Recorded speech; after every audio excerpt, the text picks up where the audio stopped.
아우라 건그레스로 좀 들어와 주시기 바랍니다. 이 새로운 세컨 계정을 키워야 됩니다. 제가 여러분들이 이해를 해 주십시오. 자, 좋은 자료가 있어서 한번 가져왔습니다. 금의 경고. 1930년대 대공황 이후에 가장 강력한 거시경제적 신호가 나타나고 있거든요. 금이 단순한 가격 상승이 아니라 글로벌 통화 시스템 기저의 구조적 균열을 암시하는 데이터가 나왔습니다. 2025년도에 1년 동안 금값 상승이 지금 60%가 되는데 64% 정도 상승을 했습니다. $10,000 투자 시에 16,000달러가 된 겁니다. 수십 년 만에 가장 빠른 상승세를 보인 게 2025년 한 해였습니다. 워닝 사인, 경고 신호. 억만장자 투자자 레이 달리오가 지목한 현재 금 랠리의 본질, 단순히 좋은 소식이 아니라 경제 시스템의 위험을 알리는 지표라는 얘기가 나오고 있습니다. 다음 장 넘어갑니다. 화폐를 압도하는 실물 자산, 임계점 170% 돌파. 이 170%의 의미가 뭔지 한번 살펴보겠습니다. 현재 금의 시가총액은 미국 전체 통화 공급량 M2의 170%를 초과했습니다. M2가 지금 22조 7천억 달러 정도 되거든요. 이거 곱하기 1.7, 170%를 초과했습니다. 이는 역사상 최고치이며 금이 종이화폐를 압도하기 시작했다는 명확한 지표입니다. 170% 골드 마켓 밸류, 골드, 금의 마켓 밸류가 170%, 어디에? 미국 통화 공급량 M2의 170%를 통과를 한 겁니다. M2 스플라이가 100%죠. 100%에서 170%까지 지금 돌파를 했다라는 걸 이 비크에 금이 넘쳐 흘러난다라는 걸 보여줍니다. 히스토리컬 컨텍스트 박스 나옵니다. 역사적으로 이 비율이 유사한 수준에 도달한 것은 단 두 번뿐입니다. 1933년과 1980년대 이때 두 번뿐이었죠. 그런 다음에 2026년 지금 우리는 이런 시대를 살아가고 있습니다. 두 시기 모두 심각한 경기 침체와 화폐 시스템에 대한 극심한 신뢰 상실이 뒤따랐습니다. 다음 장 한번 보겠습니다. 위기 유형 매트릭스, 과거의 모델이 현재를 설명하지 못하는 이유. 1933년 대공황 때와 1980년 스태그플레이션 때와 2024년 25년을 넘어서 2026년 유동성 시대를 지금 비교를 하고 있습니다. 이코노미 경제 상태. 1933년 대공황 때는 심각한 붕괴가 있었습니다. 실업률이 3%에서 25%까지 치솟았어요. 미국 국민의 4명 중에 1명은 실업자인 상태로 바뀌어버린 거예요. 굉장한 붕괴가 일어난 겁니다. 1980년도에 스태그플레이션 때는 경기 침체가 있었죠. 1980년도에는 73년도, 79년도 오일 쇼크가 있었죠. 그런 다음에 71년도에 닉슨 쇼크도 있었고요. 굉장히 조금 힘든 시기였습니다. 자, 이 지금 시기에 와서는 표면적으로는 안정성을 유지를 하고 있습니다. 지금은 전쟁이 일어나고 있는 이란이라든지 이런 나라를 제외하고는 표면적으로는 그냥 안정적으로 유지가 되고 있습니다. 한국도 자영업자들이 굉장히 힘든 상황인데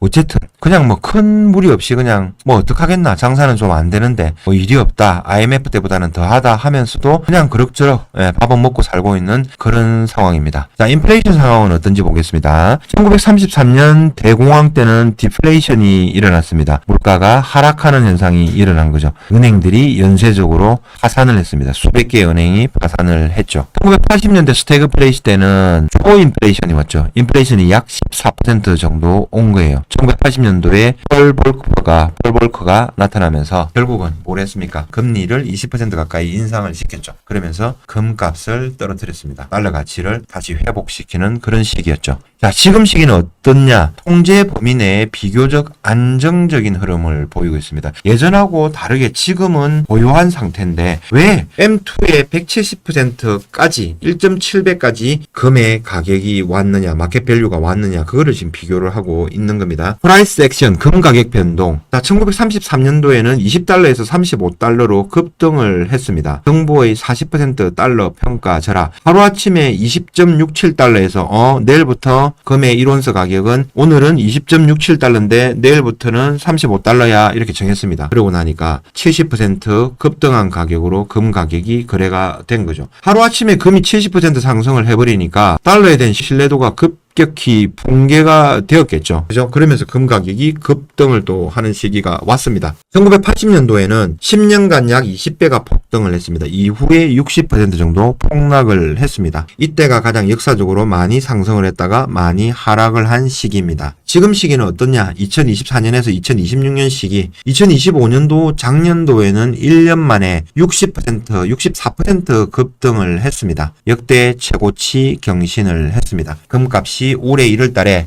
트로이온스당 5,628달러를 넘어섰습니다. CME 선물 기준입니다. 트로이온스당 31.1g당. 어쨌든 금값이 올해 1월달에 가장 역사적인 사상 최고가를 돌파를 했다. 이런 의미를 여러분들은 알고 계시면 됩니다. 자, 법정화폐 신뢰도. 트러스트 인 피아트, 피아트 머니라 그러죠. 종이 돈. 법정화폐 신뢰도가 어떻게 되냐. 1933년도 대공황 때는 은행 파산으로 인해서 붕괴가 되었습니다. 이 종이 쪼가리, 이거 달러, 못 써. 종이 쪼가리야. 이렇게 된 겁니다. 자, 1980년도 스태그플레이션 상황에서는 구매력 상실로 인해서 붕괴가 되었습니다. 자, 그런데 지금 시기에는 표면적인 붕괴가 전혀 없습니다. 예, 미국 이란 전쟁이 벌어지고 미국이 이란 해협을, 호르무즈 해협을 봉쇄를 하면서 항공모함이 2대를 넘어서 3대 갖다 놓고 전투기들이 날아다니고 막 여기저기 공습을 하고 폭발을 시키고 있는데 정작 전 세계는 지금 굉장히 고요한 상황입니다. 이란 내부만 지금 힘들죠. 물 부족으로 인해서 굉장히 심각한 상황이고요. 이란의 화폐 가치는 지금 급격하게 떨어진 겁니다. 이란 내부 국민들만 먹고 살기가 너무너무 힘들어지는 거죠. 근데 이게 혁명수비대.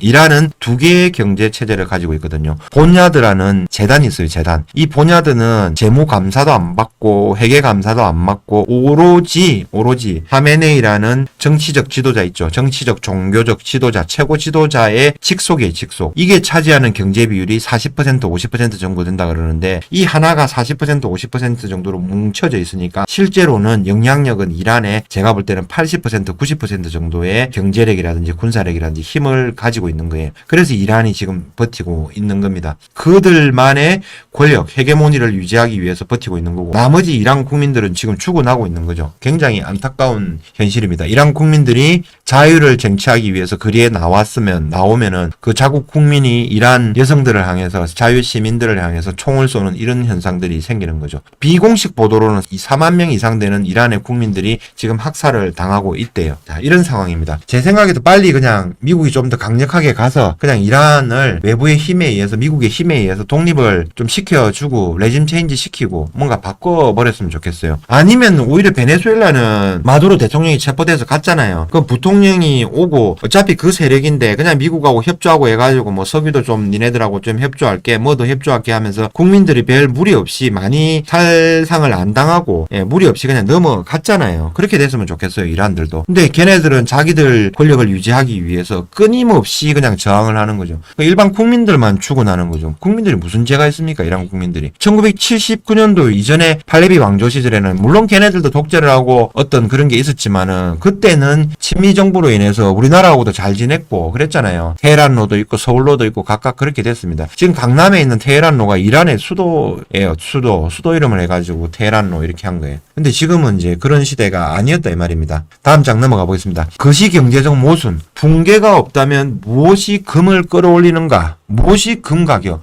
1933년도 대공황 때하고 80년도의 스태그플레이션 상태에서는 경기 침체로 인해서 달러화에 대한 불신이 생겼습니다. 그래서 사람들이 금을 찾았습니다. 그래서 금 가격이 올랐는데 지금은 2024년, 25년, 26년도는 그런 시기도 아닌데 왜 금 가격이 올랐을까? 이거를 지금 미스테리하다고 지금 분석을 한 겁니다. 과거의 트리거는 부재합니다. 우리는 지금 현재 대공황 상태가 아닙니다. 4명 중에 1명이 25%가 실업자가 아닙니다. 초인플레이션 시대도 아닙니다. 실업률도 2, 3, 4% 내에서 지금 안정화를 시키고 있는 거잖아요. 인플레이션이 그닥 많이 오지도 않았어요. 근데 금값은 사상 최고치를 향해서 올라가고 있습니다. 미스테리입니다. 경제 지표가 비교적 안정적인 상황에서 과거 화폐 시스템 붕괴 시기에나 나타났던 랠리가 발생하고 있습니다. 금은 마치 우리가 눈에 보이지 않는 시스템 기저의 무언가가 금이 가고 있는 것처럼 반응하고 있습니다. 우리가 파악하지 못하는 뭔가가 있다라는 거예요. 금 가격이 이렇게 오른다. 다음 장 보겠습니다.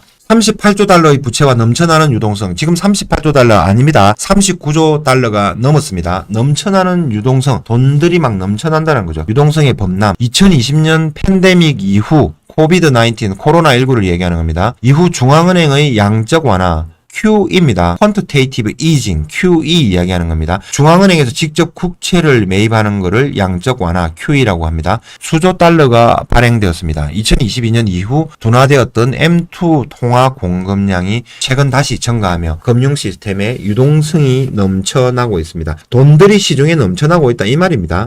38조 달러, 39조 달러. 이 막대한 유동성의 상당 부분은 지속적으로 증가하는 미국 정부 부채를 지탱하는 데 사용이 되고 있습니다. 이런 상황이죠. 수년간, 수십 년간 부채가 금보다 훨씬 빠르게 증가해 왔으며 최근 금이 급등하며 그 시가총액이 미국 국가 부채 규모 39조 달러에 근접하고 있습니다. 이는 자본이 종이자산에서 실물자산으로 거대하게 이동하고 있음을 의미합니다. 금의 시가총액이 38조, 39조 달러 근방에 온 거죠. 전 세계적으로 가장 큰 자산인 거죠. 시가총액이 지금은 금이 나중에 지금 시간이 되면은 마켓 밸류 해가지고 한번 보겠습니다. 뭐 거의 35조 달러를 아마 넘어섰을 거예요. 자, 금 가격이 이렇게 급등하면서 M2 통화량도 22조 7천억, 8천억 달러를 넘어서면서 이제 170% 1.7배에 해당하는 미국 부채에 해당하는 만큼 38조 달러에 근접을 하고 있다라는 얘기입니다. D4를 기준으로 해가지고 미국 정부 가 책임져야 되는 거 있죠. 공무원 연금이라든지 사회보장제도 이런 것들을 합치면은 지금은 107조 달러를 넘어섰습니다. 연간 이자만 6.2조 달러를 넘어선 거죠. 지금 미국의 M0는 5.4조 달러입니다. 예. 미국의 머니터리 베이스를 매년 찍어내도 돈이 모자라는 현상이 생기고 있습니다. 지금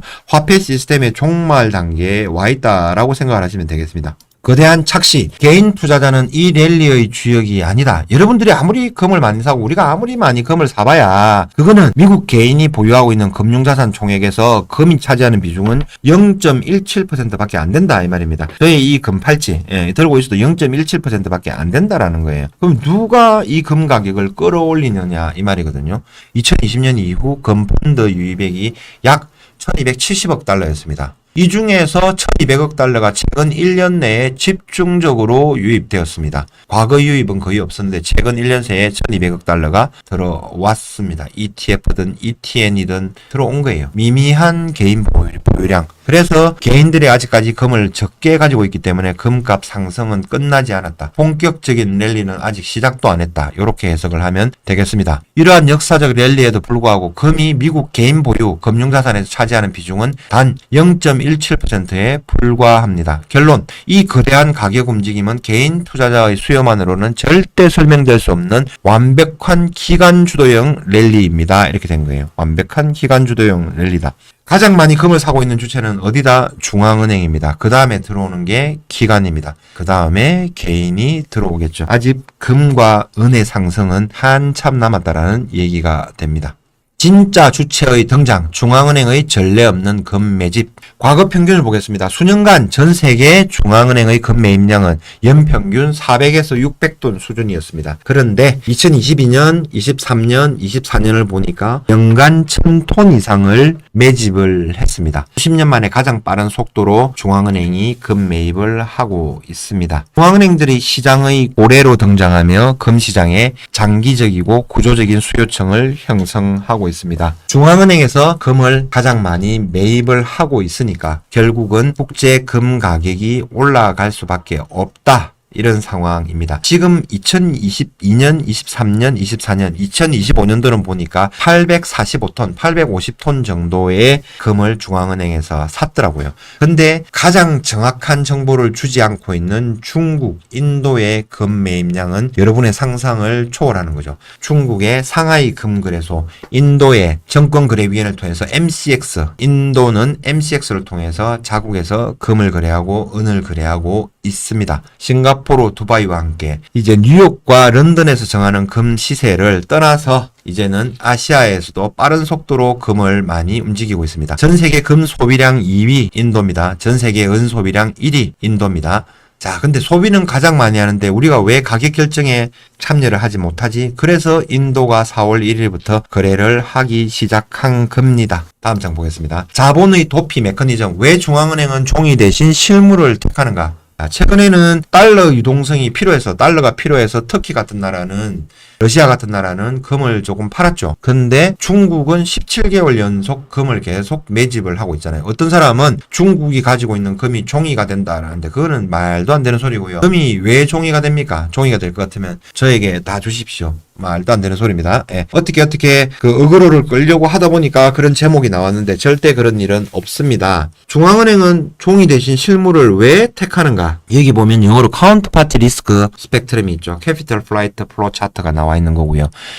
이 카운터파티 리스트라는 거는 high counterparty risk가 높은 거래 상대방 위험이 있거든요. 예를 들어서 이런 겁니다. 리만 브러더스가 파산을 했잖아요. 2008년도에. 그러면서 금융위기가 왔습니다. 리만 브러더스가 금하고 은 관련된 파생 상품들 ETF, ETN이 있습니다. 그 관련된 상품들은 모두 휴지가 되어버렸습니다. 가장 쉽게 얘기하면은 카운터파티 리스크가 이런 거라고 보면 됩니다. 우리가 저축은행에 예금을 해놨는데 저축은행이 파산을 해버렸어요. 예, 파산을 해버렸습니다. 그러면 우리 돈들을 못 찾는 거죠. 예금자 보호 한도 이외의 금은 못 찾는 겁니다. 이런 게 카운터파티 리스크라고 생각을 하면 됩니다. 높은 거래 상대방 위험, USD, 본드, 미국, 달러화로 된 채권, 타국의 지불 약속에 의존을 하는 거죠. Depends on nation's promise. 다른 나라의 약속에 의존을 하는 거죠. 이것 때문에 탈달러화가 이루어지고 있는 거예요. 디달러라이제이션. 외환 보유고의 미국 달러 의존도를 낮추기 위한 전략적 다변화가 일어나는 거예요. 자, 이게 1996년도에는 채권이,